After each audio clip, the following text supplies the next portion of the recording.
সমন্বয়ক হাসনাত আব্দুল্লাহর সাথে গতকাল রাতে আসলে কি হয়েছিল এই প্রসঙ্গটি নিয়ে কথা বলবো। সমন্বয়ক হাসনাত বলুন, সাজিজ বলুন, আরও যারা আছে এক প্রকার সর্বশ্রেণীর মানুষের কাছে বিরক্তির কারণ ঘটছে। মানুষ ক্ষুব্ধ হয়েছে। আজকে দেশের যে অবস্থা, এর প্রধান দায়িত্ব হচ্ছে এই সমন্বয়কদের।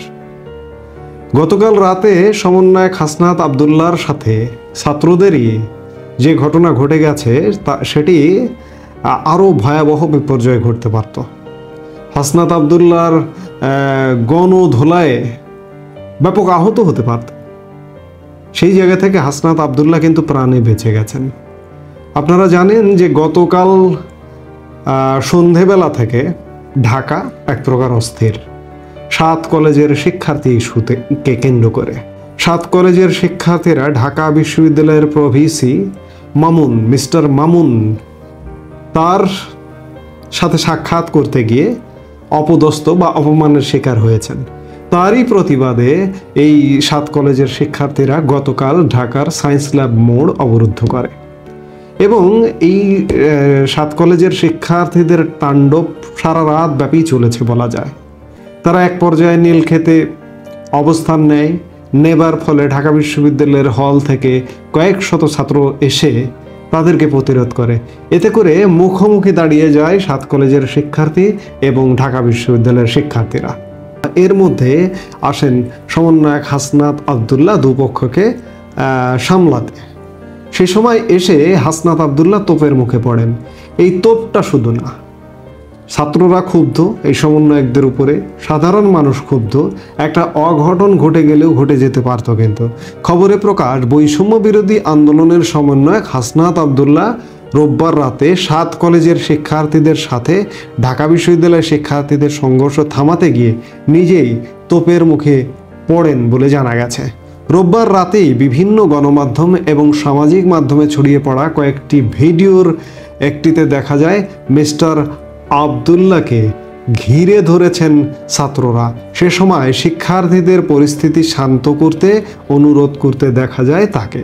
তিনি তাদের চলে যেতে অনুরোধ করছিলেন। এ সময় তাকে বলতে শোনা যায়, একটা ছেলেও আসবে না। কয়েকটি ভিডিওতে তাকে দেখা যায় তিনি পুলিশ সদস্যদের সাথে কথা বলছেন। অন্য একটি ভিডিওতে দেখা যায় ছাত্রদের মধ্যে থেকে মিস্টার আব্দুল্লাহকে লক্ষ্য করে অনেকে ভুয়া স্লোগান দিচ্ছেন। আরেকটি ভিডিওতে দেখা যায় তিনি দ্রুত কোথাও হেঁটে যাচ্ছেন। এই সময় তার হাত ধরেছিল অনেকজন ছাত্র। লাইভ ভিডিওতে সে সময় সাংবাদিকদের বর্ণনায় জানা যায় শিক্ষার্থীদের তোপের মুখে পড়ে মিস্টার আব্দুল্লাহ ঘটনাস্থল ত্যাগ করেছেন। টিয়ার শেলের ধোঁয়ায় সে সময় ঠিকমতো চোখ খুলতে পারছিলেন না মিস্টার আব্দুল্লাহ। সকাল থেকে এই বিষয়ে কথা বলতে মিস্টার আব্দুল্লাহর সাথে কয়েক দফা যোগাযোগের চেষ্টা করে বিবিসি, তবে প্রতিবারই তার মোবাইল ফোনটি বন্ধ পাওয়া যায়। এমন বিশেষ ঘটনা ঘটেছে যার কারণে সমন্বয়ক হাসনাত আব্দুল্লাহর মোবাইল ফোন বন্ধ। সমন্বয়ক হাসনাত আব্দুল্লাহর মোবাইল ফোন যখন বন্ধ, তখন আরেক সমন্বয়ক সার্জিস আলম তিনি ফেসবুকে স্ট্যাটাস দিয়ে সমন্বয়ক হাসনাত আব্দুল্লাহর প্রশংসা করেছেন যে এমন পরিস্থিতিতে হাসনাত আব্দুল্লাহ এগিয়ে গেছে। হাসনাত আব্দুল্লাহ জুলাই থেকে কি করেছেন না করেছেন সেগুলোর ফিরিস্তে গিয়েছেন। অর্থাৎ এমন কোনো ঘটনা ঘটতে যাচ্ছিল বা ঘটেছে কিংবা দুঘা বসিয়ে দিয়েছে কিনা ছাত্ররা, সে ব্যাপারেও সন্দেহ আছে। কারণ তাকে পাওয়া যাচ্ছে না কেন, তার ফোন বন্ধ কেন, কিংবা সার্জিস আলম তার প্রশংসা করছেন কেন।